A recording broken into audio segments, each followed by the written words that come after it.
Hora do momento, o carteiro chegou aqui em casa e olha o que ele trouxe para mim, O Toto, esse livro de contos que é finalista no Prêmio Jabuti deste ano. Esse livro é do Henrique Komatsu, foi publicado em 2019 pela editora Confraria do Vento, do Rio de Janeiro. Ele traz 12 contos. E O Toto é interessante que o Henrique abre o livro colocando 3 sentidos diferentes de O Toto. Em primeiro lugar, o significado japonês, que quer dizer irmão mais novo. Em segundo lugar, o significado iorubá, que quer dizer o tudo de algo, a completude. E em terceiro lugar, que é um advérbio em hebraico, quer dizer indica que algo vai acontecer a qualquer instante. Então, entre esse irmão mais novo, a completude e algo que vai acontecer a qualquer instante, esses 12 contos do Henrique. E eu vou ler para vocês o trechinho o começo de um conto, para deixar um gosto para vocês quererem ler esse livro que eu já estou devorando. A Faca de Porcelana. Tem uma epígrafe: a arte, e somente a arte, pode tornar bela a arqueologia. Oscar Wilde. Nasci em uma família de estrutura matriarcal. Lembro-me de que das poucas vezes em que estive com todos os meus parentes reunidos, tios, sobrinhos, primos, desconhecidos, netos, etc., tais encontros se deram ao redor de minha avó materna. Nenhum outro indivíduo de nossa árvore genealógica era capaz de juntar todo aquele povo familiar.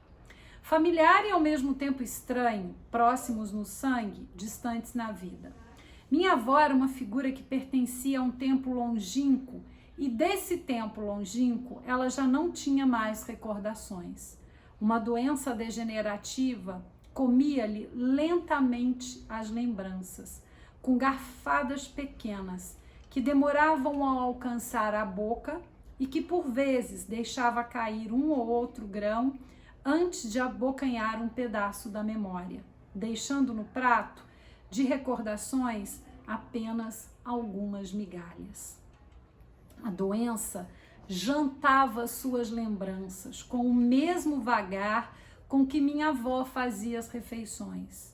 Os poucos fragmentos de memória ainda colados em seu espírito eram repassados no idioma japonês, que as novas gerações já não compreendiam.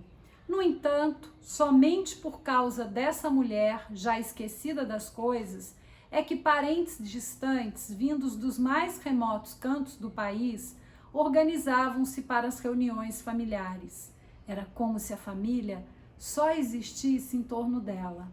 Lembro-me dos carros empoeirados pelas longas jornadas nas estradas brasileiras, estacionados em frente à casa da matriarca, com placas de cidades e estados que eu só conhecia de mapas das aulas de geografia. Dentro da casa ouvia-se sotaques e expressões os mais variados. Ela era uma imigrante que há muito abandonara seu país. Suas lembranças já começavam a abandonar seu corpo e seus descendentes. Eu, inclusive, abandonavam a sua língua. E nesses abandonos ela me parecia sempre uma figura só, inacessível.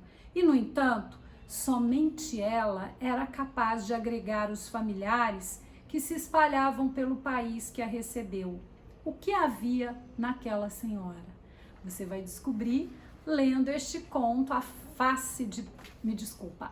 Faca de Porcelana, no livro O Toto, da história dessa avó que traz lembranças e traz esquecimentos. É interessante como o Henrique joga com essas múltiplas possibilidades de se esquecer e de se lembrar, porque se tinha um lado da avó que se esquecia, ele se lembrava, né, das aulas de geografia, dos nomes das cidades, e eu achei tão assim, Sublime a maneira como ele falou de uma doença pesada, como ele utilizou metáfora, metonímia. Eu vou reler esse trechinho para deixar vocês com esse gosto da escrita do Henrique. Uma doença degenerativa comia-lhe lentamente as lembranças, com garfadas pequenas, que demoravam a alcançar a boca e que por vezes deixava cair um ou outro grão antes de abocanhar um pedaço da memória, deixando no prato de recordações apenas algumas migalhas. A doença jantava suas lembranças, com o mesmo vagar com que minha avó fazia as refeições. Henrique Komatsu, O Toto.